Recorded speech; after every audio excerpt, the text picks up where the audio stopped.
On today's episode of Mile Higher, the very mysterious disappearance of Kenny Veach. Not much is actually known about Kenny's childhood and early life. We know that Kenny was raised hiking, which spurred a lifelong love for the outdoors. Why not bring like a GPS tracker out there, like some type of Garmin device? Well, he liked to push himself to the limits. Definitely something dangerous. Because everybody's like, oh, well, maybe just skip to Mexico. And it's like, sure, it's always a possibility, but like, how'd he get there? He'd have to figure out a way to get there. I highly doubt this person actually knew about the M cave and had any inside knowledge. Why would somebody just leave that evidence there? Why not strange. take it with them or just throw the phone down the mine shaft? From the outside looking in, I'd think, well, wouldn't he have left a note or something?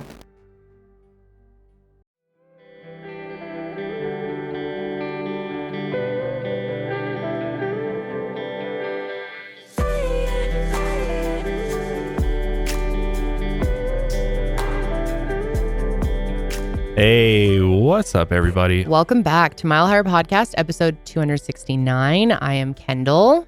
And I'm your host, Josh. We're joined in the studio by Janelle and Julia, our producers. What up? Hi, ladies. Welcome back. Good to be back. We actually missed last week. So sorry about that, guys. We had a little bit of a COVID outbreak in the office. We had to close down shop. When we have 3 or more people go down, safety comes first. So we're sorry we missed our first Thursday upload last week, but here we are. It's Thursday. Happy Thursday, everyone. And we've got a very interesting case for you today. We do. This case, we're going to be talking about the M cave and the mysterious disappearance of Kenny Veach. And there's so many different theories and a lot to go over here today. So it's going to be pretty interesting. Kenny is still missing to this day. He disappeared in the Mojave Desert outside of Las Vegas, never to be seen again, near fairly close to Area 51. Yeah. That whole area. So there's that kind of adds an interesting element. So many theories of what could have happened to him. Mm-hmm. And the fact that he was a YouTuber also makes this a lot more intriguing. There's quite a few videos of him, and he actually would, record himself going out into the desert on these expeditions, which he did alone, which is not always the best thing to do. But yeah, he was a very adventurous and brave person. Absolutely. Lived life kind of on the edge. I would say so. I mean, it's kind of just one of those people who kind of seeks that adrenaline and just adventurous. I mean, just wanted to explore the desert. Yeah, and he seemed like a really good guy. I'm excited to tell you guys all about him because he just seemed like a really interesting person. But before we do, we wanted to quickly mention where we were last week. Yes. Yeah, I wanted to briefly touch on that. We got the opportunity to go to Washington, D.C. and attend the NCMEC Gala, the National Center for Missing and Exploited Children, who, as many of you know, we have partnered with and created a campaign. And we have just reached almost $220,000 raised for them. So thank you to everyone who has supported that. It was fantastic to go out and meet their team. We got to go get a tour of the headquarters with their CEO, Michelle. She was fantastic. Very cool. Everyone we met was just such wonderful humans that work there and are so passionate and dedicated to what they do. There were so many people wearing our merch in the office, which was really cool. And just getting to see the impact that, all of our audience has had on NCMEC and what they're doing was really cool to get a grasp of everything in person. Their scope of work is truly amazing. They do so much more than people realize. And we got to learn all about several different areas that they're focusing on. And we hope to, share some of those things with you guys in the upcoming we'll definitely do years. Kind of a full length episode, maybe with somebody from NCMEC and really go into deep, a lot of detail on what they do on a day-to-day basis. Cause it truly is amazing. And it's very, very difficult work. It is. That they do. Very important work. Yeah, we actually got to sit down and get a full explanation of how they create the age progressed images. And that was very, very interesting. They can actually turn one of those out in 8 hours, which I thought was so impressive. They showed us their whole process for how they do that. And we got to meet so many amazing families who have been impacted by the work that NCMEC does when we were at the Hope Gala, and many of them, won Hope Awards. We got to meet Elizabeth Smart. That was Elizabeth really cool. Smart, that was really cool. Her story is just unbelievable. And she's just such a warrior and survivor and advocate now. I mean, the work that she's doing is also amazing. We got to meet John Walsh. That was really cool. He founder of NCMEC, if you didn't know. Yep. Also, he hosted America's Most Wanted. He's got another show that he hosts on Patrol, I think. Yeah, with his son Cal, who we also got to meet. He was wonderful. It's called In Pursuit with John Walsh. Yeah, but that's like I think it's on Patrol. It's like another show. I think. Yeah, it's like a segment, another show, I think. I could be wrong, but yeah. Well, very, very cool experience, and we can't wait to, expand our work with NCMEC and tell you guys more about what they're doing. And I wanted to quickly shout out our NCMEC merch. We have a fall collection out right now. I am wearing one of our green long sleeves. This is all available at milehighermerch.com, and 100% of the proceeds is donated directly to our NCMEC campaign. Yeah, it says every child deserves a safe childhood. Yeah, that's their motto. I love it. Yeah. Really cool. So great time. And Washington, D.C. was really cool. It was nice to spend some time together and explore.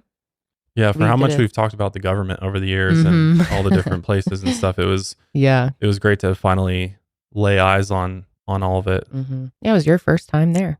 Yeah, it was my first time there. We did a Segway tour. That was cool. And then I took her to the National Law Enforcement Museum. We got to do a actual training simulator together. I wish we could have filmed it, but we did it together, and that was really, really cool.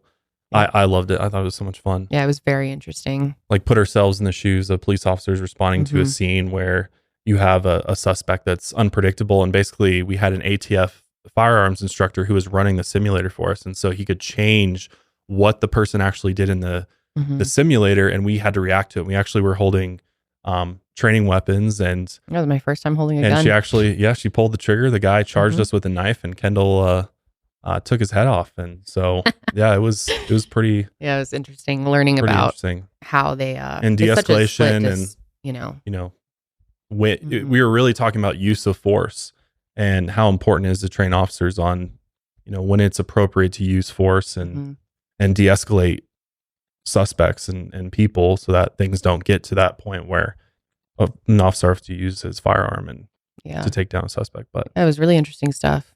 Yeah, great trip. Got to celebrate definitely Josh's be back birthday. Though. Yeah, it was fun. Yep, 31. Anyway, are you ready to jump into things here? I am ready to jump into things real quick, though. We haven't mentioned our CBD company in a while, but Higher Love Wellness is running a bunch of sales right now, from 20% off to 50% off on select items across the board. We have oils, tinctures, topicals, gummies, you name it. We've got it. It's on sale right now, higherlovewellness.com. But let's go ahead and jump into the very mysterious disappearance of Kenny Veach, aka snakebitmgee, as he was known on YouTube. So Kenneth Lee Veach was born in November of 1966 to his parents Shirley and Ted Veach, and he grew up in the desert just outside of Las Vegas. Not much is actually known about Kenny's childhood and early life, but what we do know is he was the youngest, and he has a brother named Raymond, as well as another brother. We know that Kenny was raised hiking on the Sheep Mountain Range, which spurred a lifelong love for the outdoors, and he was very passionate about nature and wildlife. Kenny had always been an avid hiker, an outdoor enthusiast, and more than anything else, he loved the desert. Where most people looked out and saw a vast expanse of nothingness, Kenny saw life, beauty, and adventure. Each rock, plant, and animal, big or small, was an opportunity to learn more about the earth. And Kenny had an eye for the smaller things that people would usually miss. He collected seed pods, bones, old trinkets, and car parts on his hikes and decorated his house with them. He also had a pet tarantula named Tulip, which I absolutely love that name. Kenny was definitely the cowboy type, and this really reflected in his style and personality. And speaking of personality, Kenny had lots of it. Just from the video clips I've seen of him, I really love Kenny. He seemed like an amazing person, just very interesting and warm. He was the kind of person that people were easily drawn to. He was fun-loving, super funny, and always smiling. One thing that you'll notice about Kenny is that he has lots of energy and passion for life. I mean, to do the hikes into the desert like this guy did, definitely takes something, definitely a different breed. I mean, I wouldn't do a lot of the things that he did. I know. He was very ballsy, and he was a doer for sure. And it helped that he was a clever sort of guy who was interested in lots of different subjects. He really was a man of many talents and hobbies. He was very well-rounded. He liked to hike off-grid, explore deserted towns and mines, search through caves, martial arts, camping, survival, art and design, all sorts of different things. But sadly, Kenny's life was not without tragedy. When Kenny was in his 20s, his father shot himself, and Kenny was the one that discovered his body. And as you can imagine, that would be extremely traumatizing. Yes, I really can't even imagine being in that position, and really affected his life. But there were a lot of bright spots in his life as well. Kenny had a daughter named Victoria, who he absolutely adored. He also had a girlfriend named Sharon Pilgrim, who he met at a Western dance hall, and they dated for 7 years. And Sharon considered Kenny to be her best friend and adventure buddy. She said she knew him better than anybody. And according to Sharon, Kenny wasn't close with his family. For example, she said that Kenny hadn't spoken to his brother Raymond in 10 years, and that was always disappointing to Kenny. But he and Sharon really just love the outdoors. They'd go out hiking and camping all the time. They'd frequently take day-long hikes that lasted 9 or 10 hours, and they were a great hiking duo. But Sharon was definitely the more cautious of the two. When Kenny hiked, he made sure to practice some safety measures like wearing sunproof clothing and snake guards, but he also had some very unsafe practices. He liked to push himself to the limit so he could see just how far his body would go, like going hiking and consuming food and water as if he was rationing it. So what he'd do is he'd bring a bottle of water and only take a sip when he was very, very thirsty, which, given the exhausting nature of desert hiking in the hot sun, this was very risky. And he said that he did this so that he would know at what point to panic if he ever was in the situation where he was lost or something happened and he didn't have water. That's the way he kind of justified it, is this is like prepping me. Mm-hmm. But it doesn't really, work that way. Well, he liked to push himself to the limits, but definitely something dangerous that we do not suggest doing. Because the brain signals thirst when you're already dehydrated, not about to be. So many hikers are found dead of severe dehydration with water still in their water bottles, because when the body starts shutting down, it can't really be undone. Kenny also loved to do another very dangerous outdoor activity, and that is spelunking, or exploring caves. There are a lot of caves and abandoned mines in the deserts outside of Vegas, so there's plenty of places for Kenny to explore. But with this, where the rock is more prone to shifting and falling, the risks are a whole lot greater. Usually, Kenny wore snake guards while hiking to keep snakes from biting his ankles. But despite this, he'd still, if he ran across a rattlesnake, he'd bend down, pick it up, and play with it for a little while. And most of the time, Kenny walked away unharmed. But once he was bitten in his arm by a Mojave sidewinder, which is a venomous rattlesnake, and he had to be hospitalized for 24 hours. And get this, he was given 19 vials of anti-venom. That's crazy. Yeah, he loved rattlesnakes. Sharon can tell many other stories about Kenny's wild side and the trouble that it got him into sometimes. Like the time in Mount Charleston where he fell 20 feet off a tree or attempting to backflip off a truck bed, or how Kenny once broke a bone running on the tops of stadium chairs. And then there was a time during his 20s when Kenny was hiking on Sunrise Mountain, became dehydrated and exhausted, and needed to be picked up by a search and rescue helicopter. Everyone knew that Kenny loved to live life on the edge, so his next move seemed in line with that sort of risk-taking behavior. Kenny had worked as a service technician for a coffee company known as Farmer Brother Coffee Co. since 1996, so 17 years. But around 2013, he quit his job to live the life that he really wanted to live.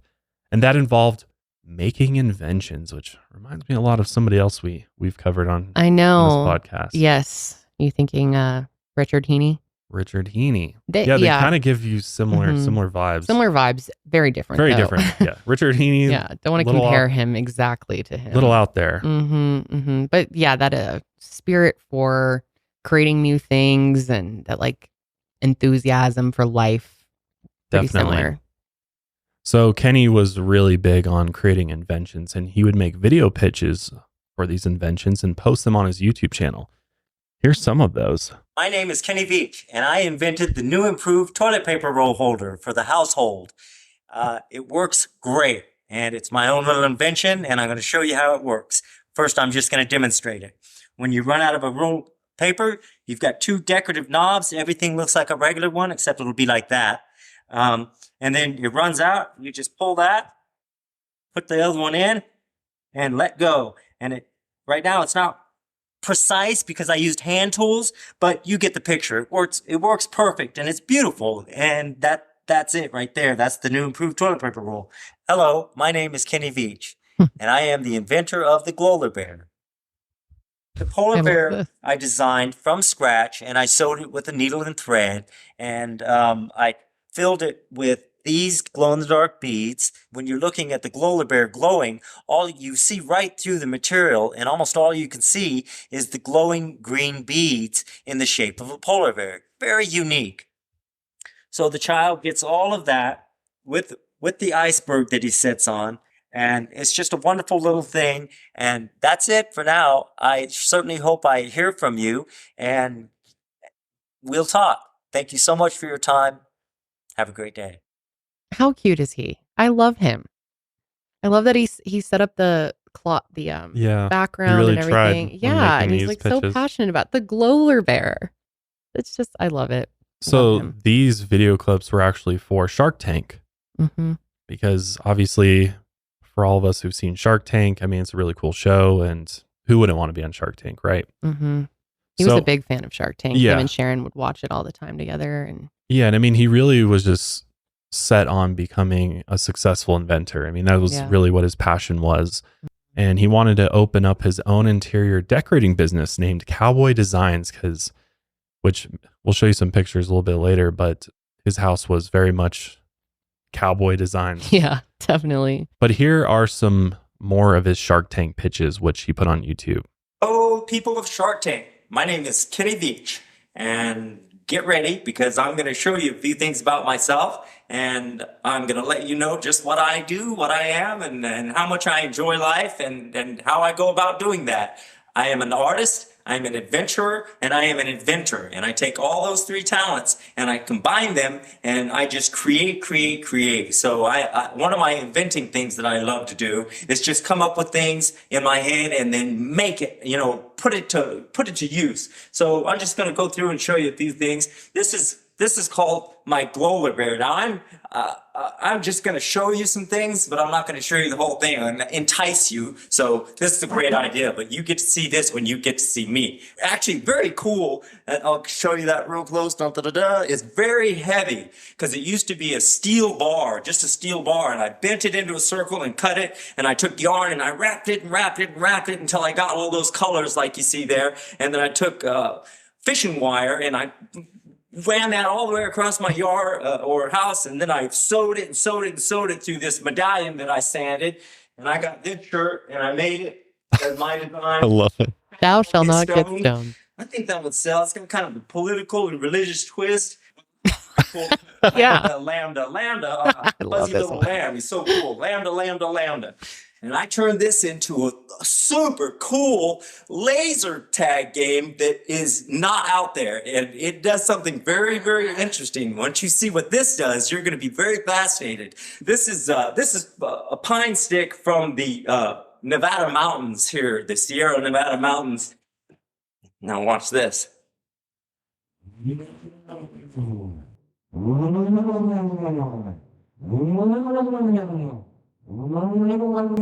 So that's pretty cool, huh? I made it nice and comfortable. I could sell 1 million of those babies. Million. Wow. The passion. I love it. I love him so much. I mean, his energy is just so good. And the lambda, lamb. So good. So good. I mean, and what a talented creator he is. Like, truly. The fact that he's able to take scraps of trash, basically, and then turn it into something cool and unique and all types of different things. Yeah. Just totally off the wall. He just had such an interesting mind. And you could kind of see from that clip his decorating. It's just filled with everything, everything desert, everything Western. And a lot of it he had collected himself. I think almost everything in there. Yeah. Nothing's from Hobby Lobby in there, that's for sure. The cowboy section. God. Did you know that 80% of people have subscriptions that they are paying for still that they've completely forgotten about? I was one of those 80%. And I got to say, when I found out how many subscriptions I was paying for that I didn't actually use anymore, my jaw dropped out of my mouth. I was like, how did I not know about this? Well, probably because, in this day and age, everything is a subscription pretty much. So it's very easy to have like 20 subscriptions going. And then to go and manage those is just a complete pain. And cancel them, well, that's a whole other story. But that all ended when I started using Rocket Money. Rocket Money is a personal finance app that finds and cancels your unwanted subscriptions. It also monitors your spending and helps you lower your bills all in one place. With Rocket Money, you can easily cancel those subscriptions that you don't want to use anymore with just the press of a button. No getting on the company's chat or calling a phone number and sitting on hold.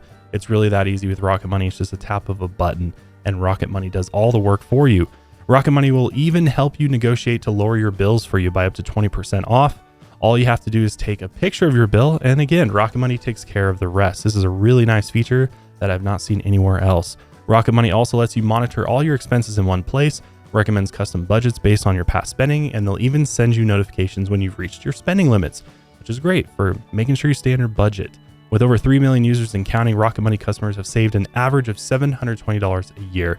It's free to get started, and I personally pay for the premium subscription, and I love Rocket Money. I use my Rocket Money app every day. I also get all the email notifications that it sends me and the push notifications to my phone, and it really helps me keep track of my finances better than I ever have before.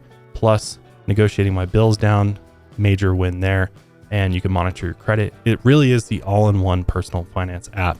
So stop wasting money on things you don't use, cancel your unwanted subscriptions, and manage your money the easy way by going to rocketmoney.com/milehigher.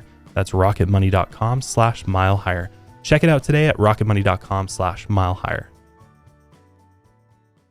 So Kenny lived with Sharon for 3 years before he bought his own house in 2009 in North Las Vegas. And after that, the two of them lived together, both at her house and his house would also double as an investment property. And Kenny was so excited to have a place to call his own. He carefully decorated it to be cowboy and Western themed, as we've gone over. And inside the house, you could see Kenny's amazing attention to detail. The house was his pride and joy. He hoped that his inventions would take off so he could earn a living that way. But he'd spent nearly all his retirement on these projects. And now he was running out of money. In fact, Kenny spent most of, if not all of, his retirement fund on his inventions. After a year of being technically unemployed, he didn't have a whole lot left in his bank account, so he had to look for another way to keep himself afloat financially. So he decided to sell his house, and given how much he loved that house and how much time he put into it, this couldn't have been an easy decision. And of course, no one wants to have to sell their home to pay their bills. And it's easy to imagine that Kenny didn't want to part with his home. So being the kind of out-of-the-box thinker that he was, he hatched a plan to sort of have his cake and eat it too. On September 2nd, 2014, Kenny uploaded a video to snakebitmgee titled "Handsome Cowboy Sells Himself with His Home." The description of this hour-long video read, "Las Vegas man selling beautiful vacation home in unique auction-style fashion." So here are some clips from that video. Hi, my name is Kenny, and I have an offer, a proposal, if you will. So what I plan on doing is selling this home in a unique, kind of an unusual fashion, out of the ordinary, because I'm a kind of guy that likes to think outside of the box.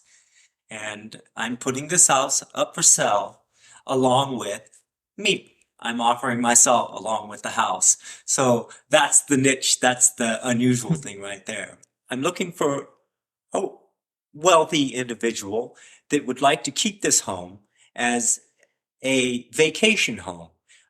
Somebody who wouldn't mind coming to Vegas and throwing parties in a gorgeous home and hanging out here for a few months or whatnot, as long as they want or as little time as they want. And along with it, I am selling. This is the unusual part, the unique part, I like to think. And I'm selling myself with the home. What I mean by that is I would become a caretaker, an all-around caretaker, kind of like Alice from the Brady Bunch. She took care of all those kids' needs, along with the cooking and the cleaning and all the things that she did. The only thing I wouldn't do is wear the blue dress. I just love him. I know. It's an interesting idea. Well, unfortunately, doesn't look like Kenny really got any offers on his unique offer. Kenny's financial problems seemed to take a big toll on him, and his daughter Victoria said that he was usually very upbeat when she talked to him, but in recent months, he seemed more down and sad. Kenny continued to upload on YouTube as well, and he also made comments on other people's videos, and one comment in particular was the beginning of the legend of the M Cave that we're going to be talking about today. Kenny left that comment specifically on a video from Dr. Stephen Greer, who we have talked about on this show many times. It was a video titled Area 51 Technician's Son Discloses Secret Alternative Energy. The comment read, "This ain't nothing. I'm a long distance hiker. One time during one of my hikes out by Nellis Air Force Base, I found a hidden cave. The entrance to the cave was shaped like a perfect capital M. I always enter every cave I find, but as I began to enter this particular cave, my whole body began to vibrate. The closer I got to the cave entrance, the worse the vibrating became. Suddenly, I became very scared and I hightailed it out of there. That was one of the strangest things that ever happened to me." And immediately, a lot of commenters were intrigued, but as you can probably imagine, a lot of commenters were also calling bullshit, basically saying pics or it didn't happen. Then 3 months later, Kenny commented on the same Area 51 video comment thread saying, "No, I solo hike across mountaintops that most people wouldn't dare go. I've been in more caves than I can count. I play with rattlesnakes for fun, but this one particular cave was beyond anything I'd ever encountered. Someday I will go back and I will bring a weapon with me. All I had at the time was a knife and a wrist rocket." Another comment of his said, "Thanks. I've been doing this sort of thing for over 20 years. I go where no one goes, and I never take anyone with me. I find skulls of all shapes and sizes, and occasionally I find really old animal traps. I hike over mountaintop after mountaintop and sleep on peaks under the stars. Sometimes I have to scale giant cliffs to get myself out of a jam, but I always make it back. I'm beat up and tired, and my pack is almost always heavier than when I left. I had to be rescued only one time by a helicopter. I had blown out my left leg at the top of a mountain, and I only had a cup of water left to get me 20 miles back to my truck. It was also over 100 degrees out. I have a very good safety record." People kept replying, basically telling Kenny to go back to the cave and get proof of it. People were sort of egging him on to go and find it again. And it looks like those comments worked on him. It seemed like Kenny wanted to prove something now. A month later, Kenny commented, "I am going back. I have a very nice video camera and I'm not into filming blurry images of the ground. I will film what I saw. I can't say that it will be interesting. Maybe it's just a strange looking cave that has a mountain lion living in it. It should be sometime this week. I will have my 9mm with me this time, just in case. Last time I was unarmed. It's a 10-hour hike, no trails. Very dangerous terrain. The mountain is located right next to a bombing range. I have found some giant empty rounds of ammo before. I have just been waiting for the Vegas weather to cool down. It's not the kind of hike one would do in the summer. I hope it turns out to be something crazy. That would be so cool." Then he posted another comment from the same month. "I got back from a 10-hour hike yesterday. I completely searched the whole damned canyon. I could not relocate the cave. I found a tarantula and a tortoise and a ram, but I could not find the cave. I don't know if you've ever climbed up and down a mountain for 10 hours, but it wore me out. All I got out of it were some nice photos and a big bag full of pinon nuts. This is the perfect time of year to find pinon nuts. Thanks for asking." On October 17, 2014, Kenny posted that infamous video to his YouTube channel titled M Cave Hike. The description of the video reads simply, "Searching for a weird cave that it came across on a previous hike." The 22-minute video documents Kenny on a hike trying to find the mysterious M Cave that he referenced in the comments. He searches throughout the day, but he doesn't find the cave. Here are some clips from that video. Well, here I am on my hike up here in the mountains north of Las Vegas. My mission today is to just do a one-day hike. It's about a 10-hour hike. I got to still go over another ridge and then go all the way down a big crevice that's real narrow and gets kind of scary. I'm looking for a cave that I found, and I didn't have a sidearm when I was here before, and something about that cave just spooked me. Out of all the caves I've ever gone in, this one just made my body vibrate. The closer I got to it, the crazier my body felt, and I was like, all right, I'm not going to go in there right now, but I'm coming back someday. And I talked to some people on YouTube, and I told them, hey, I'm coming out here, because they kind of called my hand on it. So I don't know if there's going to be anything to it, but it might be interesting. If I can find it, I got to relocate it, and this is a big mountain range I'm in. And I'm on foot. You know, my truck's way out there. There's no roads. There's no trails. It's a pretty rough terrain. So hopefully I'll find it. It's shaped like a big M. It's a big cave that looks just like a gigantic M. And it's about as tall as I am and kind of narrow. And it's stuck on the side of a mountain. So I hope I can find it again. And if I do, I'm going in there. I'm going to put on my light and take my gun out and walk in there, see if I find anything. We'll see. And then there's lots of little caves. But they're not the kind of cave I'm looking for. The kind of cave I'm looking for is deep and it's dark and it's shaped like it's shaped just like the letter M. So lots of little caves and stuff along here, and it's about level with the ground, like in an area like this. So I really got to keep my eyes peeled because I don't want to pass it. Yeah. And then there's caves like that. Looks like I'm not going up there. And there's actually caves all over the place up here. It's a really cool place. If you want to come spelunking, this is the place to come spelunking, man. So that video was filmed about 5 weeks before Kenny disappeared, which is approximately October 10th, according to Sharon, and it was uploaded 2 weeks after it was filmed.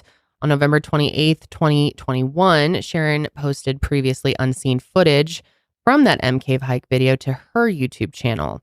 She found the video after he disappeared, and it's unknown why he didn't include this part in his upload.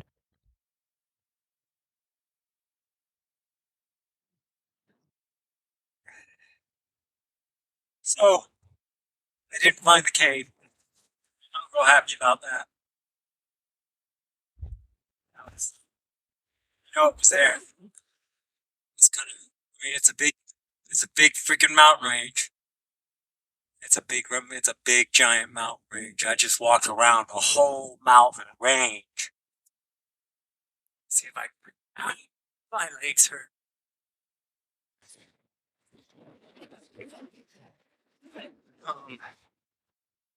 Way out. I started obviously from here, and then I walked out all along that whole canyon, over that, and then down that side, and then I walked.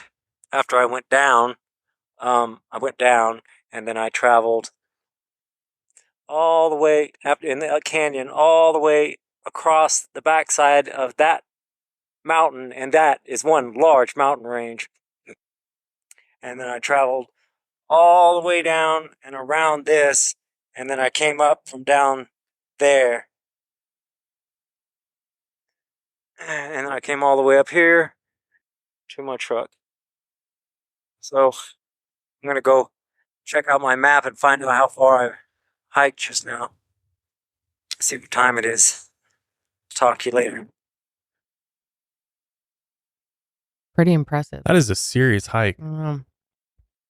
I am curious as to, and I'm sure it's probably due to money, but why not bring like a GPS tracker out there, like some type of Garmin device or, Are those pretty expensive? I mean, you can get them for $100. I mean, they're not super expensive. They range in price, but I'm curious. I mean, for somebody who does so many hikes out there, I mean, I know I would have probably like at least tracked it through GPS coordinates along the area. So you know where you've been and then you know where to go next time and kind of map it out a little bit more. But he's just kind of like blindly going into one direction. Then he's like, I'll circle around that, come back the other way. So I don't know. With the busy fall season already in swing, you might be looking for wholesome, convenient meals for jam-packed days. I know I am always looking for meal alternatives, especially for lunches at the office. Factor, America's #1 ready-to-eat meal kit, can help you fuel up fast with chef-prepared, dietitian-approved, ready-to-eat meals delivered straight to your door. You'll save time, eat well, and stay on track with your healthy lifestyle. Because sometimes you're just too busy to cook, but you want to make sure you're still eating a wholesome, nutritious meal. With Factor, you can choose from over 34 plus weekly recipes, so there is definitely something for everybody. You can level up with gourmet plus options, prepared to perfection by chefs and ready to eat in record time. Treat yourself to some upscale meals with premium ingredients like broccolini, leeks, truffle butter, and asparagus. I'm a huge fan of their protein plus meals, which pack over 30 grams of protein or more per serving. In addition to those fresh meals, they also have 45 plus add-ons to replenish that snack supply, including breakfast items like their delicious apple cinnamon pancakes, bacon and cheddar egg bites, and potato bacon and egg breakfast skillet. Or for an easy wellness boost, try refreshing beverage options like cold pressed juices, shakes, and smoothies. With Factor, you can rest assured you're making a sustainable choice. They offset 100% of their delivery emissions, source 100% renewable electricity for their production sites and offices, and feature sustainably sourced seafood in their meals. So head over to factormeals.com/milehar50 and use code milehar50 to get 50% off. That's code milehar50 at factormeals.com/milehar50 to get 50% off. Many people report that the M Cave hike was Kenny's last video uploaded to YouTube, but that's actually not the case. It was his second of 5 videos total. There were 3 that he posted after it, all on October 18th, the next day. And those videos were the Shark Tank submission, the Glowler Bear, and the TP holder pitch. And again, the first video that he posted was the video of him selling his house, which was posted on September 2nd, 2014. Finally, there was this comment posted a month after the last one. Going again this weekend. I will be hiking solo for 3 days. I plan on covering about 40 miles. I will cross through the same canyon where I found the cave. If I don't find it again, I will just continue hiking over mountain after mountain to the north of the canyon. I dare any of the people that like to run their mouths on here to join me. My hikes are brutal on the body. After one of my long hikes, some of my toenails turn black and fall off. I lose about 13 pounds of body weight. It takes me about 3 days to recover from the abuse I put myself through, but I love every minute of it. There's no guarantee that I will find the cave again. The region that I cover is vast. There are many caves. I have been in hundreds of them. The M Cave is the only cave I ever feared going inside. I really want to find it again. And there is one reply from a YouTube commenter that's kind of eerie given what happens later on. This comment is from a user named Lemmy Kill Mister, and it reads, "No, don't go back there. If you find a cave entrance, don't go in. If you do, you won't get out." Kenny replied and said, "What makes you say that?" But Kenny didn't get a reply, and what happened that November makes this comment pretty ominous. So do you think this commenter really knew anything, or are they just trolling him? I don't know. It's YouTube comments. If I had to take a wild guess, it's just trolling him. I think so too. I mean, because people say this kind of stuff all the time. Yeah. It's kind of feeding into it. Yeah. Yeah. I highly doubt this person actually knew about the M Cave and had any inside knowledge, but who knows? You never know. You never know. On November 9th, 2014, Kenny and Sharon attended a showing of The Birdman at a movie theater in Las Vegas. After the movie, Kenny told Sharon that he was going to go camping in the mountains north of his house for 2 nights starting the next morning. And just a side note, if you've ever seen the movie The Birdman. Spoiler alert, by the way. Spoiler alert, yes. At the end of the movie, Michael Keaton's character attempts to commit suicide by shooting himself. So another very eerie kind of clue potentially. She told Kenny to text her before he headed out, and he agreed. Sharon last saw Kenny in person at 10 p.m. that night when they left the movie theater. In fact, this is the last time that anyone saw Kenny Veach in person. She said he was wearing casual clothes, blue jeans, and a white shirt.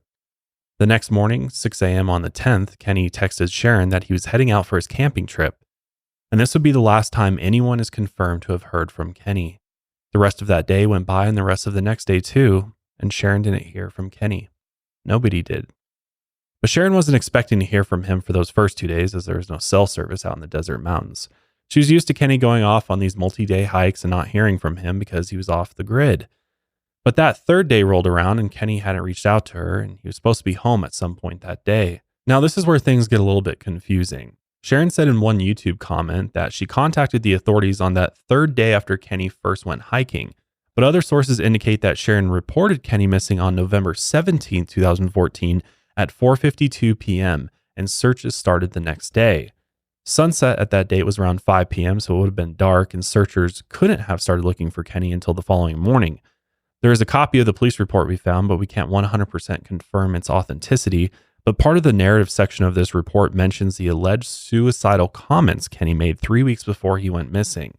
It says that after these comments, quote, Pilgrim told Veach he has to contact her every 5 days or she would call the police for a welfare check. Veach has continuously called since then. When Pilgrim had not received contact 5 days after the day he was supposed to be home, she called the police. So this might explain the gap in between Kenny starting his hike and Sharon reporting him missing. It's also important to note that this report says that, quote, Veach is Pilgrim's ex-boyfriend, former cohabitant, and they have had continual contact over 7 years to include regularly hiking. So whether or not they were officially dating at this time seems more or less unclear. So on November 17th, when Kenny didn't reach out and Sharon couldn't get a hold of him, she called authorities and reported Kenny missing. The police began to search for Kenny on the 18th, the day after Kenny was reported missing. The Red Rock Search and Rescue began their search that morning.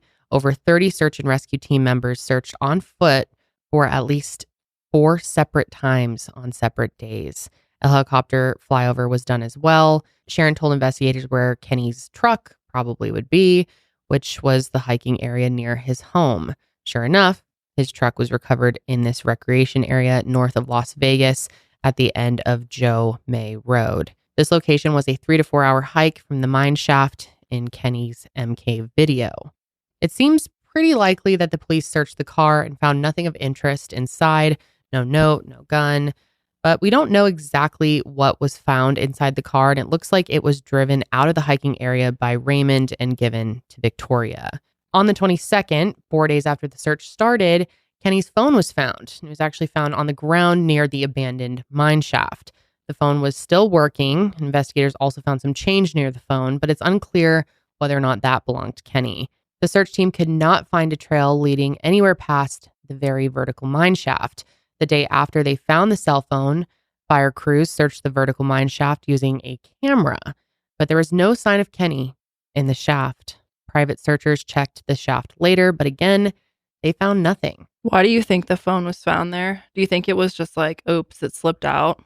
It seemed like it was placed there intentionally, the way that it was sitting. Yeah. But and who knows? Sharon said that the type of pants he was wearing, like that would be very unlikely that it would just fall out. I guess the pockets were pretty deep. Yeah, it looks like he wore like army, surplus pants that have big deep pockets.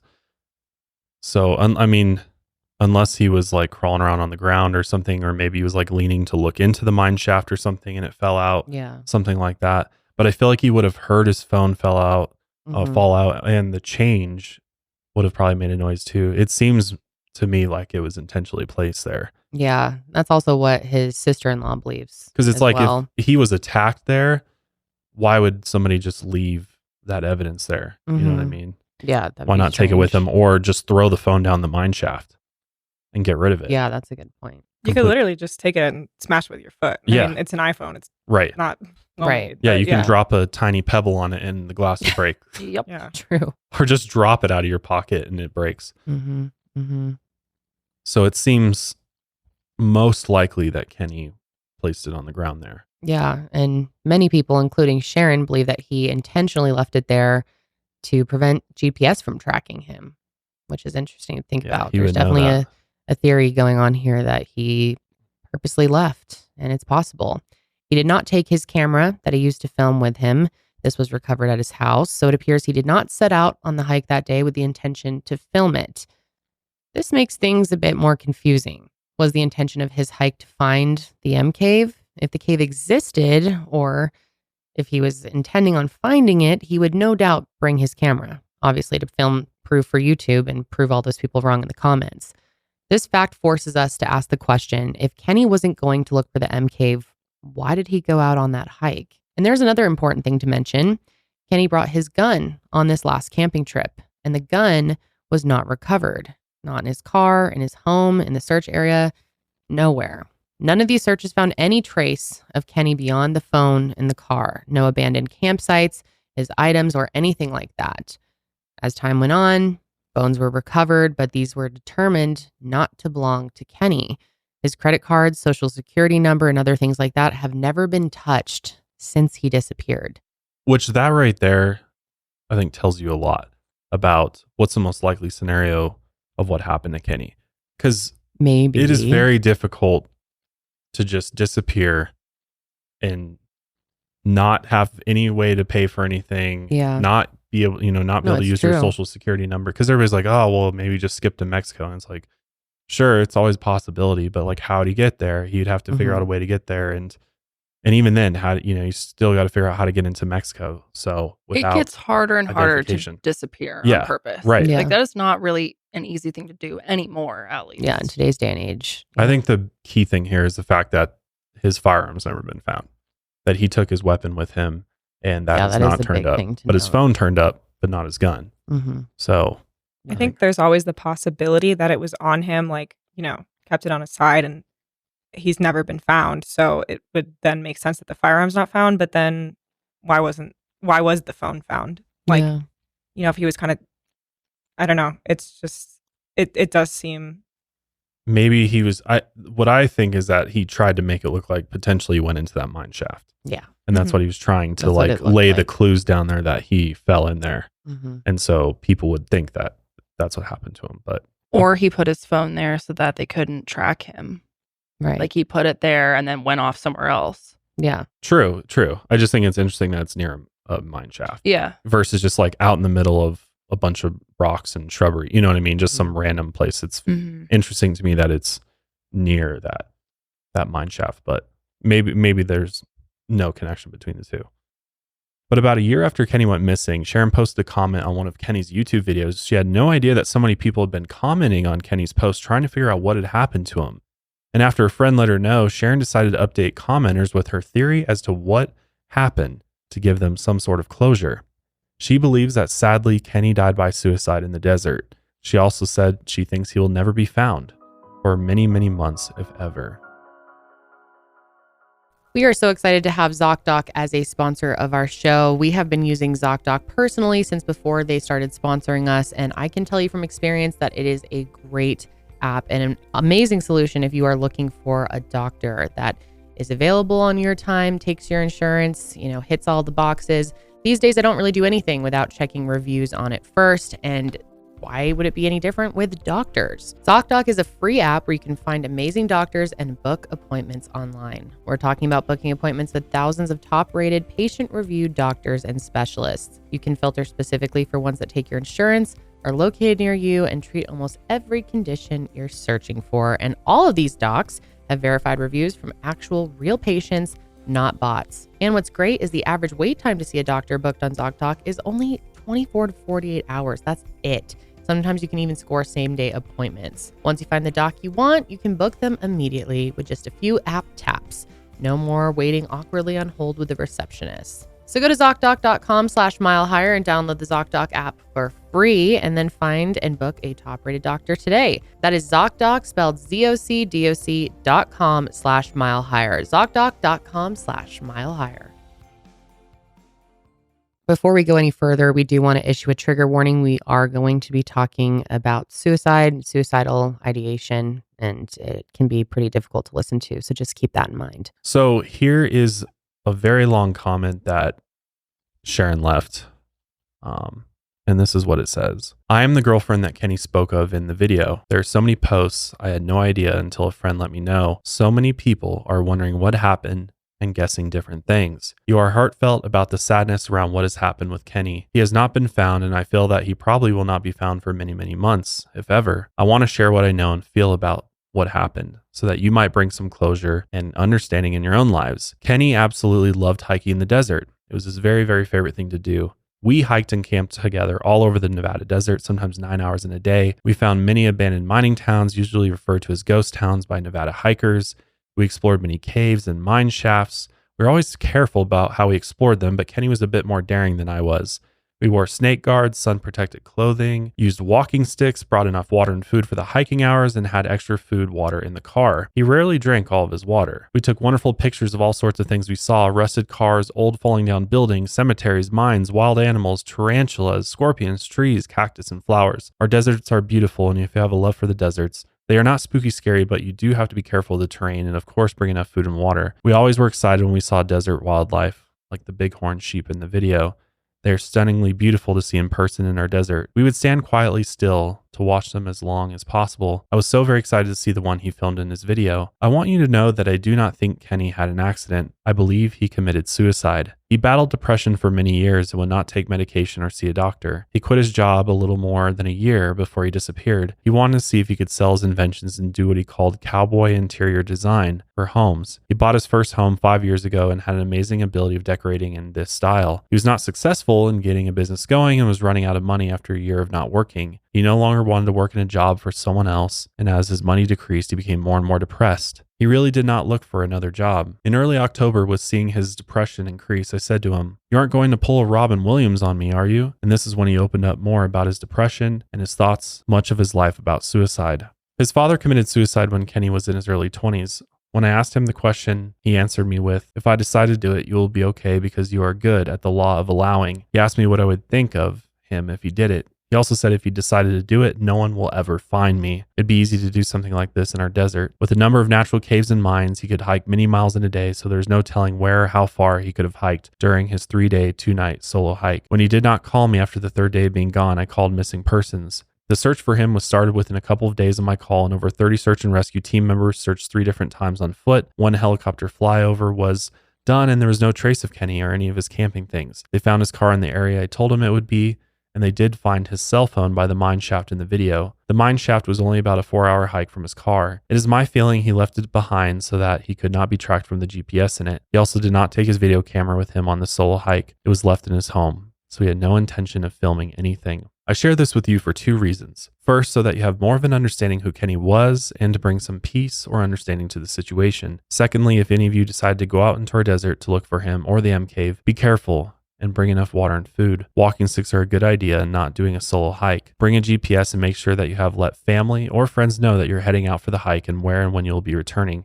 Our search really can't be on a 1-day hike. You would be repeating much of the same hike, just getting up the mountain and then be left with not many hours in the day to do the search.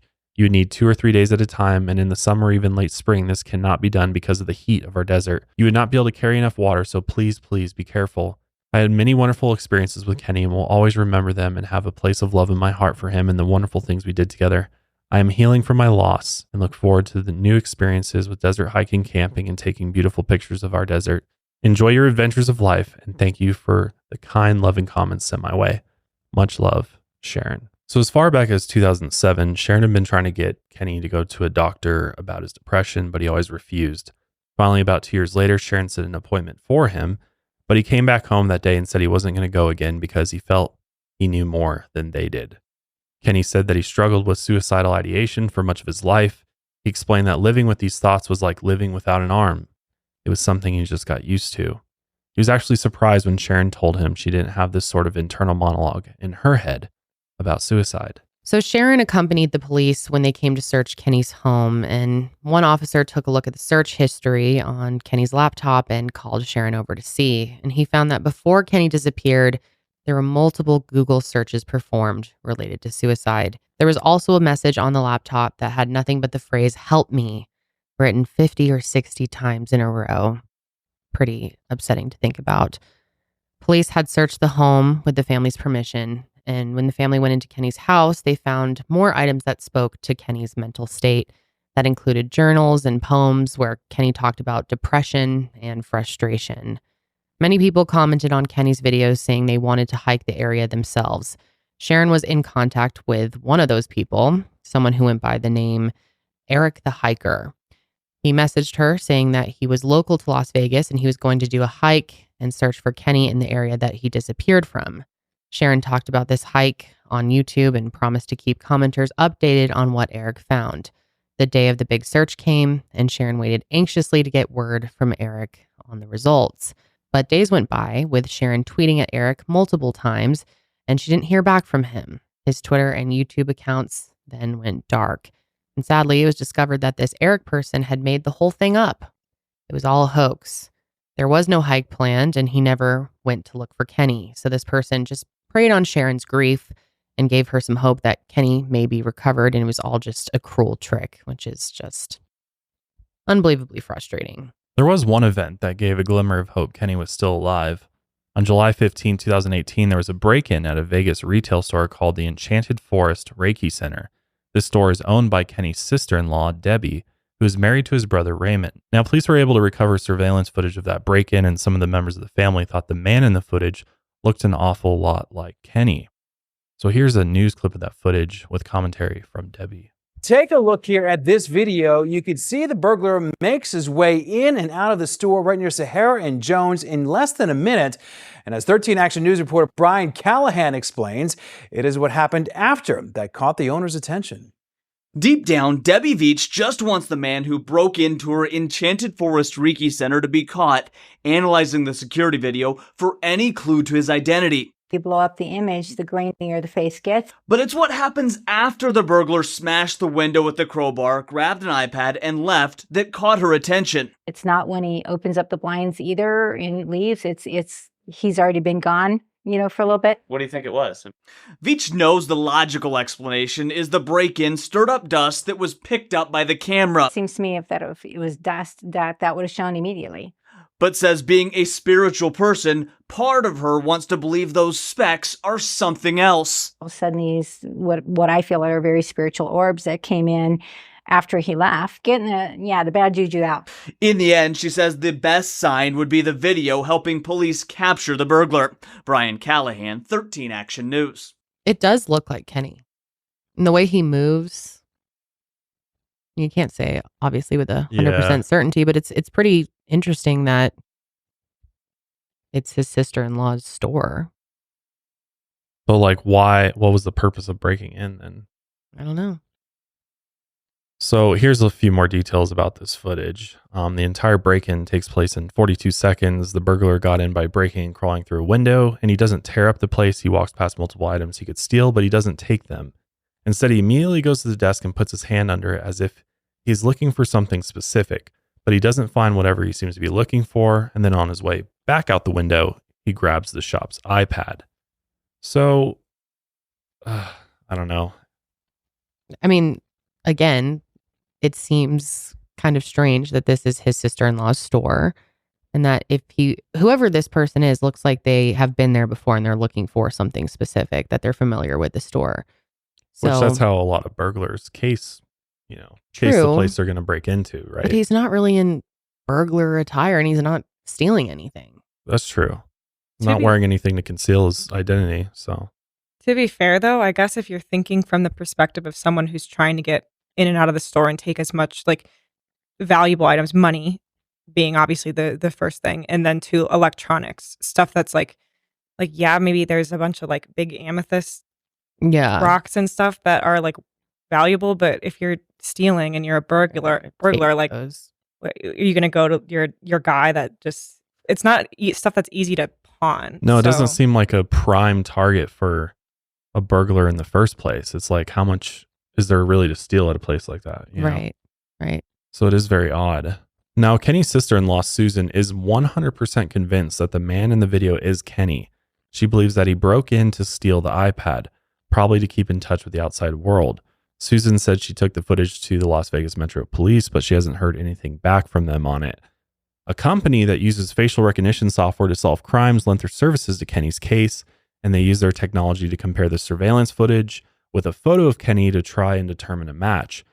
But as you just saw, the stills that they grabbed from the video were way too grainy and low quality for the computer to determine whether or not there was a match, so it's still not confirmed whether or not it was Kenny who broke into the store.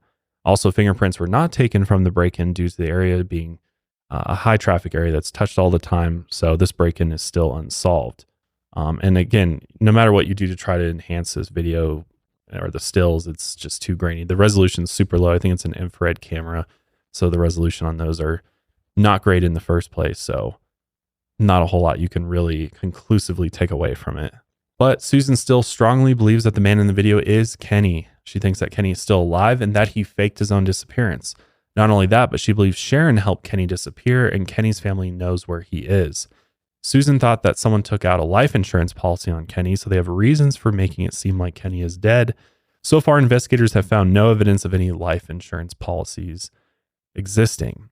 Victoria thinks that the man in the video looks like her father, but she doesn't think it's him. Raymond has also made it clear that he does not think the man is Kenny. He's reiterated that Kenny didn't even know about the store, and besides, the store moved locations in 2015. Raymond said that he provided the video to police early on. Again, they passed this video on to police right after it happened. It was a burglary, so this video is not exactly breaking news. It was investigated before. Raymond also said that if Kenny was still alive, he wouldn't have stayed in Las Vegas. He would have gone back east to be with a family member. He does say anything's possible, but he does not believe Kenny is still alive. He also said that he believes Kenny was depressed. So his daughter, Victoria, says that she has a gut feeling that her dad is still out there and that suicide doesn't seem to her like something he would do. And if she found out that her dad was hiding out somewhere, she'd be a little upset, but still be happy. And if he wanted to be left alone, she would respect his wishes. It took many years for Sharon to get out hiking again. She always loved hiking with Kenny, and they made the best memories. So it was just too much for her to get out there for a while. But now she's able to take short day hikes with friends. But these hikes, according to her, never topped the fun that she had with Kenny. But it's a way that she's able to find peace and honor his memory. She still misses him very much and would like to see him found one day. And now, almost a decade later, the M Cave and Kenny's disappearance are still big mysteries for people in the online sleuth community.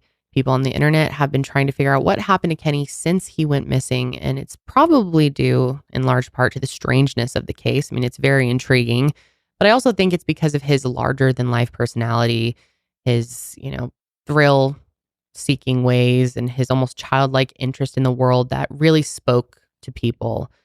People he had never met were just kind of moved by his spirit. I mean, I certainly felt that way after watching videos of him. He's just an interesting soul. So I've been using aluminum-free deodorant for years now, and I've tried so many brands, and I have to say I have officially found my latest favorite brand of aluminum-free deodorant, and that is Lumi. And let me tell you why it's so unique and different than any other brand out there. The biggest thing for me is that you can use it everywhere. Everywhere, folks. Anywhere in your body you can think of, you can use Lumi. And it's created by an OBGYN who saw firsthand how normal BO was being misdiagnosed and mistreated. It's clinically proven to block odor all day and control odor for up to 72 hours. And how do they do that? Well, unlike some deodorants that try to mask odor with fragrance, Lumi is formulated and powered by mandelic acid to stop odor before it even starts. It's almost like a pre-odorant. It's aluminum-free, baking soda-free, and paraben-free, and it's pH balanced and safe to use below the belt. And I just cannot get over how good Lumi smells. Oh my God, I don't know how they do it, but it is so strong and lasts all day. There will be times throughout the day where I just get a whiff of myself and I'm like, wow, I still smell good. I also really like their deodorant wipes. They're great for after workouts. I love that they come in a cream form, so it's not just a classic stick.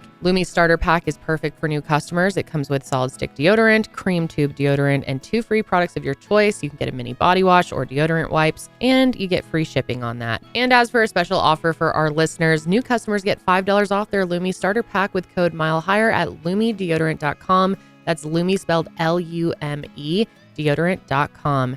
That equates to over 40% off your starter pack when you visit lumideodorant.com and use code MILEHIGHER. I highly recommend it, guys. Check it out. So there are a lot of people out there who want to see this case solved, ideally by finding Kenny alive. But even recovering his body if he passed would bring, a lot of peace to people and especially to his loved ones. Las Vegas Metro Police believe that Kenny died by suicide, but they've said that until they find a body or other evidence, this is very much an unsolved active missing persons case. So if you have any information on the disappearance of Kenny or Kenneth Lee Veach, please contact the Las Vegas Metro Police at 1-702-828-2907. This one is really, really difficult, man. I find it really hard to sort of land on a theory myself. I think the wishful thinking side of me likes to believe that he did leave his phone there and he staged his disappearance and went and started a new life. But how realistic is that, especially if he didn't have help from someone else? Well, I think I would believe that more if there wasn't all this other evidence to suggest that he was having suicidal ideation. And there's a lot. There's just almost an overwhelming amount of evidence that points to that, unfortunately. But one question I really do have is if that M cave was actually real, if it did exist. Yeah, that's the big question here, right? one of the big questions. Like, was this just like a work of fiction from him? Did he believe that he actually saw it too? That's, another part of this is it's possible he had thought he had seen this cave, especially if you're out in the desert. It's common to, hallucinate, see things that aren't actually there, or to see another cave and think it was something different, or kind of, Well, it's like, my thing is he's such an experienced hiker that why did he not like mark it somehow? I mean, if he had his phone, there'd be a number of ways to mark his location to like know where it was. And it seems like he was very, we know he had financial troubles. He was running out of money, and, he started making YouTube videos. And I think he quickly, as his videos started gaining popularity, he realized that there's a huge viewership for people who follow these types of creators that go out. I mean, there's a large number of channels that go out and explore these areas. I mean, if you just Google M Cave on YouTube, you just search it. There's tons of these types of people that go out and adventure into these types of places and in the middle of nowhere and search abandoned mines and caves and things like that. And they actually do really well. And so part of me thinks he made M Cave up because it intrigued people that there was this cave that, gave off vibration and made him feel a certain type of way and spooked him out. Which is possible. It is possible. I'm not saying it's not possible, but I'm like, from a very logical point of view, I think the most logical reasoning for it is that it created intrigue in the viewers, and the viewers were starting to come back. I mean, his video has 3.2 million views. But that's also after. Yes, after, of course. Yeah. So it wasn't like 3.2 million at the time he dropped it, but. And you got to think about, this was a while back when it was hard to become a YouTube partner. You like had to, I can't remember what it was, but I had to reach a certain like threshold before I could make any money off of YouTube videos. Totally. So I don't know how much that was his plan, because there is a lot of people who think, he left those comments to then draw people over to his YouTube channel because he was struggling financially. But I don't know if it was like that elaborate. And to be honest with you, based on just watching his videos and kind of like trying to get to know him through them, he doesn't seem like somebody who would be just like blatantly lying about something as like basic as something that he saw in the desert. I mean, he doesn't seem like a lot of those people out there who post videos. They're like, oh, I saw this wild stuff, and there's no evidence to back it up. And this isn't all that wild. He's just saying there's a cave with the entrance shaped in an M that made me feel weird.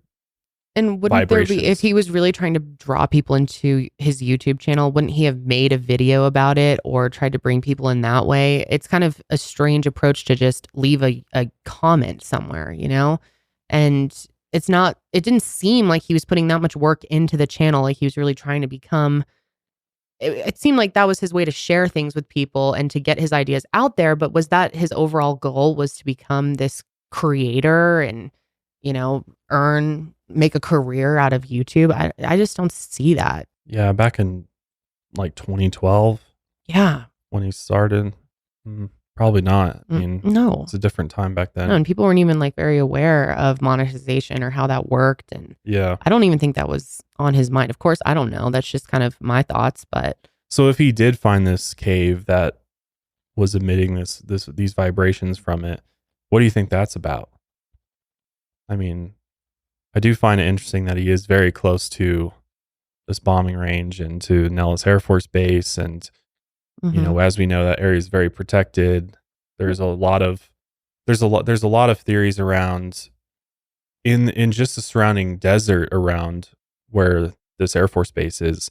There's all sorts of devices out there, cameras, sensors, that they know when people are snooping around even beyond the fences, right? So there's some theories like, did he stumble upon something he wasn't supposed to see, and they were aware that maybe he found something. I mean, I think if I go back to Bob Lazar's testimony in S4, and S4 was like literally in the side of a mountain that they were holding UFOs in, down spacecraft in. So is it possible that in these mountain ranges in the remote areas, they have other bases like S4 beyond what's declassified at this point, and maybe he got too close to one of them and they snatched him. Yeah. And he disappeared without a trace because he was somewhere where he wasn't supposed to. Yeah, I mean, based on whistleblowers, sounds like people disappear all the time within these deep black projects. So it is a possibility that maybe he came across something government. There's also a possibility he came across some unexplained phenomena, like out there in the desert, whether that be, some people theorize aliens or whatever, but I think there's other possibilities. Well, if you want to get really deep with Portals the theory, what if the M cave was some sort of portal? Some portal to another dimension or something. Did find it, went through it. Yeah. Obviously I'm just throwing it out there. That's not really what I land on, but it's interesting to think about. It's definitely a theory. But I mean, as much of those are interesting and always intriguing to talk about it, this one in particular, it's hard to ignore the obvious signs, right? Yeah. I mean, you got to take into consideration what the people closest to him think. And of course, it seems like they all kind of think different things. Sister-in-law thinks he's still out there. Daughter thinks he's still out there. Starting over is a lot harder than you think. Sharon spent a lot of time with him, and for her to say that she thinks he took his life, and the conversations that they had, it seemed like he really opened up to her. Of course, there are people out there who think that Sharon's just saying that, but there, police found evidence of things on his computer, and it seemed like he was in a really dark headspace. It's hard to imagine what it would be like to be in that position, and it's like from the outside looking in, I'd think, well, wouldn't he have left a note or something? Or maybe he thought it would be easier for his friends and family to accept his death if they didn't, or to not know whether or not he died. Maybe he thought that would be an easier route for them to think maybe he died doing what he loved. Especially because he found his dad like that. And was like, I don't want to put my, loved ones through what I sadly had to experience. Right. But one thing that I've kind of thought about is, what if he wasn't planning to take his life, and he went out there and he was trying to find the cave, and whether or not it really existed or if it was in his head, to him it was real and he believed it, and he's online, he's telling people he's going to go find this cave, and he's kind of like building it up, and he's out there looking for the cave, doesn't find the cave, and starts feeling extremely down on himself, and is like, oh, am I going to go back now and be like, oh, never mind, it's I can't find it, and kind of accept defeat and feel like a loser. And in that moment, did he become in a really dark place and then kind of decide to take his life in that moment, but not necessarily have this whole elaborate plan to go out there? Yeah. That's kind of what I think. Like, if it is suicide, I'm not sure if he really had like this full plan to go out there. Why didn't he take the video camera? He took it every time he went out there. Yeah, that is so he weird. left the video camera at home. There's the notes on the computer. There's the Google search. It's just like, I think his comments to the Sharon comments too, about how, like, no one would find me. Like, I do think that, I do think that unfortunately he took his own life that day. But I also think it was on some level intentional that he not be found, because I'm sure he was well aware that, it's such a vast area full of caves and stuff that, like, it really would be like impossible. Not impossible, but very difficult to find him. And I think that, I cannot wrap my head around how horrific that must have been to, like, find his father. And I could imagine him not ever wanting to put anyone through that, but still wanting, unfortunately, to end his life. Yeah. And I think it is just like a lot for the family to maybe accept or consider even the possibility that he was sad enough or, going through enough things to take his own life. It's like a difficult thing for a lot of people to accept. So I think that all kind of like ties in together. Yeah. Yeah, I agree. And I think the phone being placed there makes a lot of sense. Yeah, that's like he was trying to make it seem like I accidentally fell down a mine shaft, and maybe he did. He knows that they would search that specific one and that they would find him. And right, true. But I mean, when you're in that state of mind, who knows how how far you're really thinking that through. You know what I mean? Yeah. Like you may not be able to think, but again, there's infinite caves that he could be in, infinite mine shafts, and there is also the possibility that even if that was the original goal, that he just came across.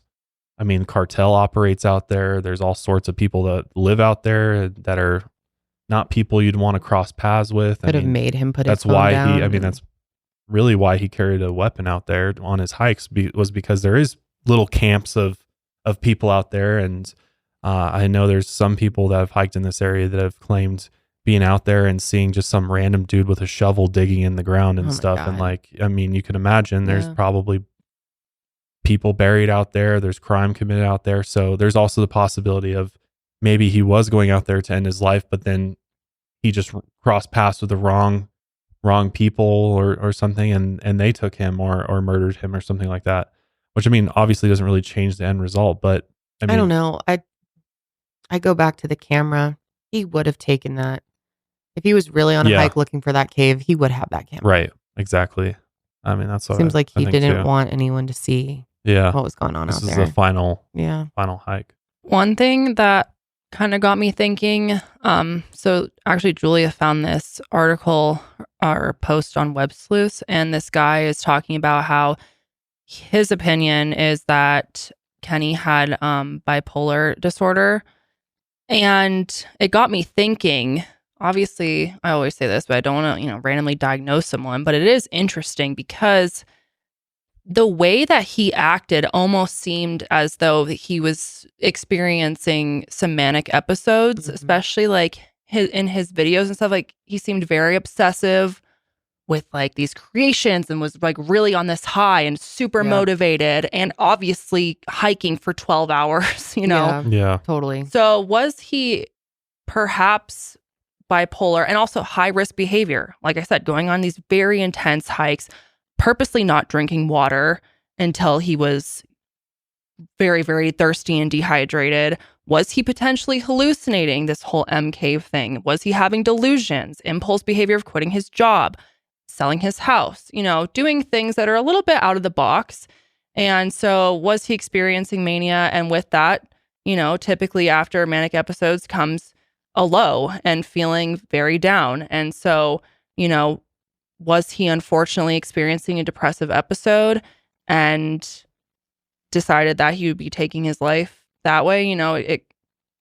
It kind of almost in a way like supports the theory of taking his life. All of that makes a lot of sense. I think all signs point to him taking his own life, though. Yeah, I do at the end of the day. You can't be for sure, though. No, you never know. Obviously, no one truly knows, and I can't imagine as a family member trying to grasp that. And if I were his daughter, I'd probably think that he really did go out and start another life, or you tell yourself things so that you can get through the day. And maybe she's right. I mean, he could have done that. I think also, like, just based off of like her interviews and what she said, it doesn't sound like she's 100% convinced that he did like fake his own disappearance. It's more like, I have this gut feeling, and suicide doesn't seem like something he would do. But I think, if she was like, he didn't do this, like, the sister-in-law, Susan, is like, he's still out there. He's still out there. She seems more like, you would maybe have a gut feeling again, because it's such a hard thing to accept. This is not me saying this is 100% what happened, but, I think is what's most likely. Yeah, I can understand her being like, I have a gut feeling, and it just doesn't seem like something he would do. Yeah. But until they find him or find his remains, I mean, or some we'll never type of know. Evidence, or some type of evidence that he left or I feel disappeared somewhere, was victim of foul play. I mean, it's going to stay where it is. A part of me honestly wonders if it was he went out and something, he fell, he tripped, he got sick, and he died out there, and they just haven't found him. I mean, the desert's huge. Yeah, so, that is possible. It seems less likely than suicide, though, because if something did happen, I mean, there's a higher chance of them finding him. But if he committed suicide, he probably did it somewhere where he wouldn't be able to be seen. I mean, they did do extensive searching too. And they did, ground, air. So if he did take his own life, he likely went into a cave or into a mine or something like that. Yeah. Out of view where Yeah. he could be easily located. Like versus if he just like succumbed to the elements. I guess he could have succumbed to the elements in a cave or mine shaft or something like that. But I think that's kind of at the bottom of the list of what may have happened. But regardless, seems like a really, really amazing dude. I mean, he seemed like what he did do in his life was honestly inspiring, all the hiking and the inventions, and just, you know, he lived life to the fullest. He really did. Yeah. I mean, not many of us can say we've been hiking for 40 miles or 9 or 10 hours at a time. Yeah. Very driven. Or have done the things that he did. So, but yeah, we want to know your thoughts. Yeah, I definitely want to hear, happened. you know, what other people think as well. I just feel so bad for his daughter, especially, but you know, all his loved ones, for Sharon. To not know is just the absolute worst thing I can imagine. To have no answers, to ponder these thoughts every day. What happened to my dad, my boyfriend? You know, that's just terrible. I really can't imagine being in that position, and I feel very sorry for them. Yeah, I hope they get closure one day. Yeah, hopefully we do know get what answers and we can know. I mean, people are Kenny Veach. continuing to go look for them and search for this M cave. So you never know, someone might stumble upon them at some point. But that is going to be it for us today. Thanks for joining us. Let us know your thoughts in the comments, and we'll see you guys next time. Until then, keep on taking your mind a mile higher.